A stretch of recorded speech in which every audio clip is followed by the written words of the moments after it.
Hi everyone. I'm going to talk about a different issue today, and it's not about course outines or things like that. Rather, I'm talking about a problem that teachers are facing, and this is a problem that teachers are facing globally. It's not that we are alone in it. Like Pakistani teachers, those teachers in universities in Lahore or Peshawar, or especially private sector universities in Pakistan are in a big fix. Uh, Public sector universities closed it down. They are also thinking about coming up with online classes. The HEC might ask public sector universities to have online classes after June. So, and this period will be taken as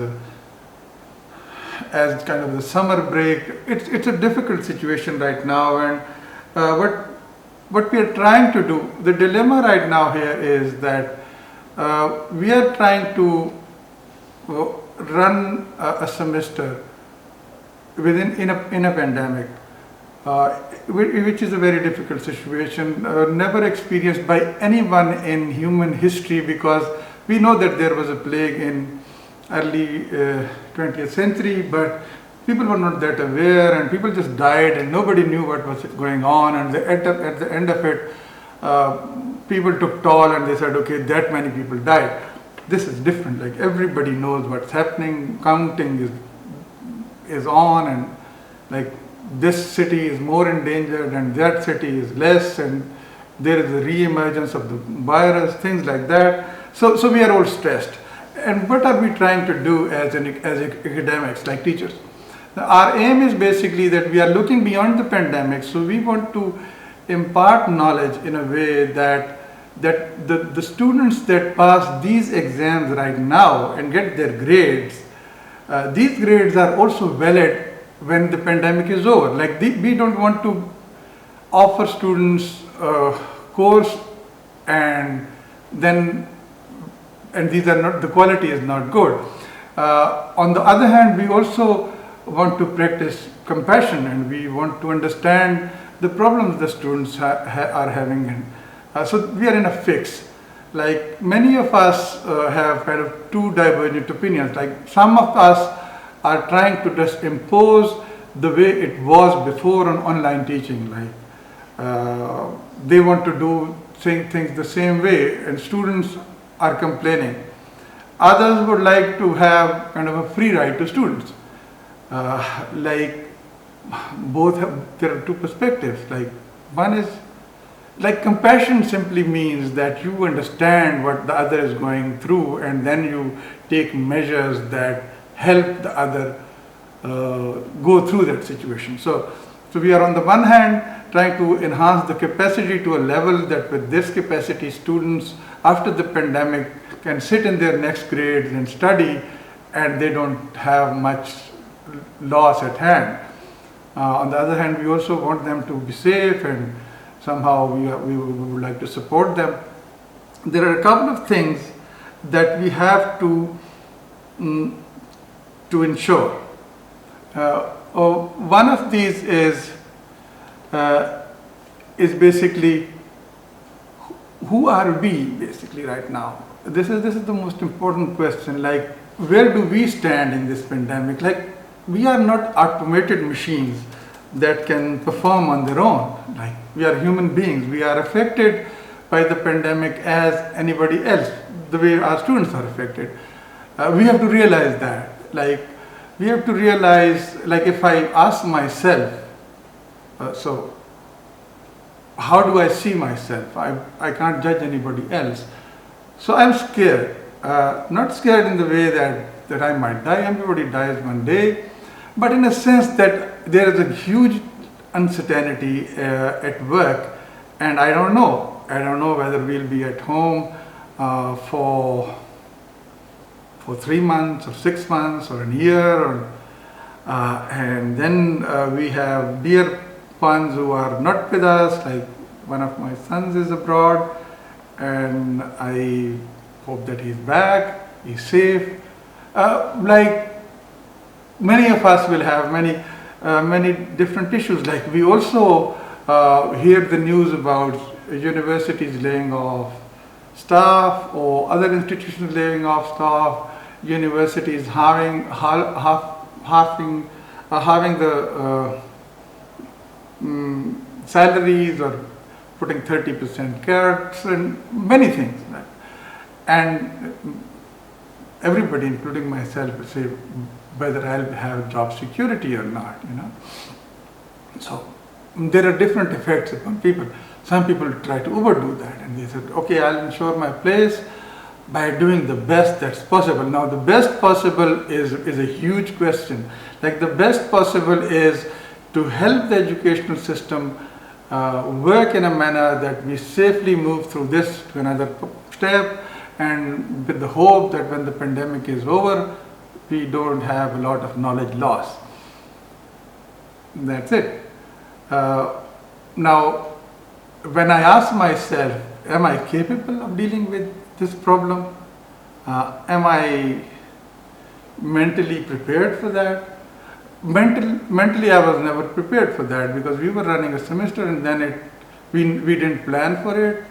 We were not into distant learning, and then suddenly we had to decide, here it is.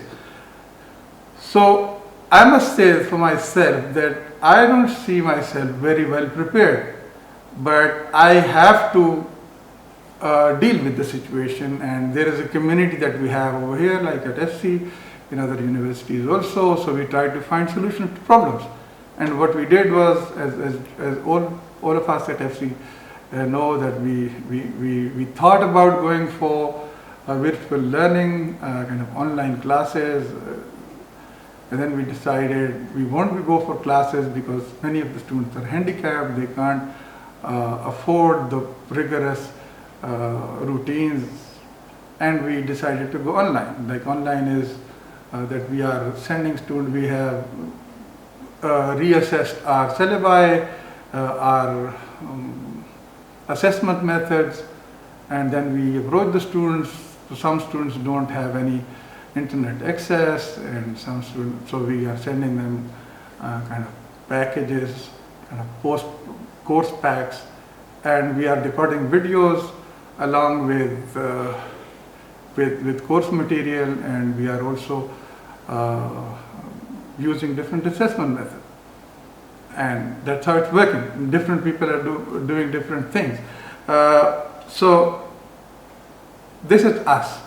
Who is our student? Like, but when you talk about a student, what do you think that who is our student? Like I've talked to a couple of people who are teaching at private sector university, and they say our students are well off. I agree with them. But the question here is that the general image of a student, and this is not us simply, like in Western universities in the US, everywhere this is one big problem. Like, you have a general image of a student who's a middle class young man or woman, and you ask them to go back home, and they went home, and there is a room for them, and they went into their bedroom, and there's internet access, and they started. In the morning they get breakfast, and they get lunch, so they have more time at hand than they used to have here, and they don't need to travel, so why not take the classes? So let's do the way it is. Let's have virtual classes, and let's give them assignments, let's take midterms, let's take final terms. But that's not all. Your general image of a student is not true, and this is not only us. Across the globe, universities have come to know that the general image of the student that teachers have in their mind is not applicable to each and every student, especially when in such situations. Like, one American professor, she told that one of her students attended her virtual lecture from her parents' kind of summer resort or something like that, like vacation home. The other one was sitting in a truck where kind of her mother used to sell some stuff, cook stuff, and they didn't have any income at all. A Russian student is stuck in the US in a dorm because now there are no flights at all, but when it all closed down, she can't go out. She lives with her grandmother back in Russia, And so she didn't have, her grandmother doesn't have the money to pay for the travel, so she's there in the dorm all alone. And that's you can see that if that's true for the US, it's surely true for Pakistan, and it's surely true for a university that you think that that charges a lot, and then it means that every student is kind of going back home and having a nice breakfast and sitting in front of their laptops and having everything fixed, and once they attend your lecture then they start working on another thing. And no, that might not be true. Students might not have any privacy at all. They might be sleeping with 4 or 5 other siblings, or they might be going out and bringing groceries, helping their parents or their grandparents, or doing something else at home. So this general image of affluent student is wrong, first. So what should we do?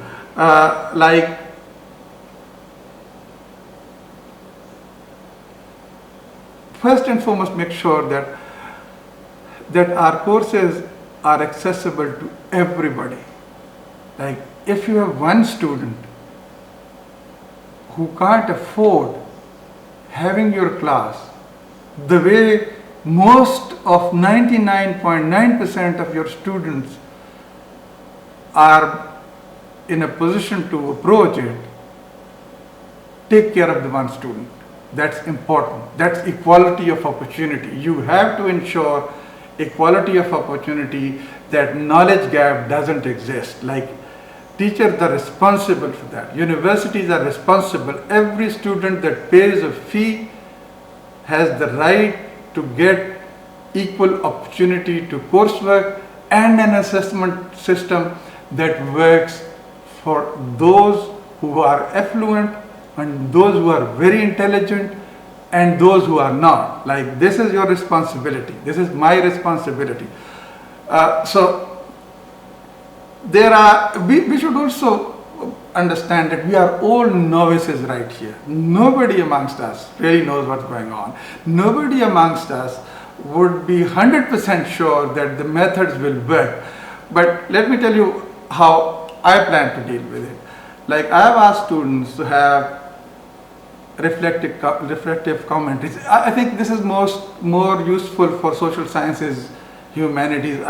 I really don't know anything about natural sciences, and I must not dare saying anything about that, but this is the way I see my discipline. But you might find something useful. Like, the aim here is to transfer knowledge in a way that students gain out of the semester. It's not about grades right now. It's about that all of your students and all of my students, for example, know what the course was about, and they reach a certain threshold which is useful for them in their next course.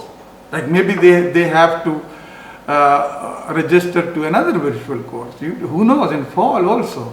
But then we'll be more prepared in our offerings. But imagine that you have to somehow move on on the one hand, with the hope that your next semester will be face to face, but you have to be prepared that might also go down as a virtual course. And so this is what I do. It's a repetitive, redundant method that we use. It's about long writes, quizzes that are open book quizzes, 4 reflective commentaries, quizzes, the quizzes which divide course into 2. So you make sure that students write about every part that you have, and then they have quizzes out of them, and then at the end they do kind of audio or video commentary depending upon their own preferences, in which they give you an assessment of the whole course, kind of out of every reflective commentary and reaction paper. They take up kind of 100, 200 words, and they bring it together, and then they narrate it and then send it back to you. So when they do that, you know that you have revised course material kind of thrice, which you have added with video content and all that you can do and course readings at home. So this is one way of doing it. But the main idea behind it's not about what method you use. It's about what your aims are. The aim should be transfer of knowledge in a pandemic with compassion. We have to do this. Thank you.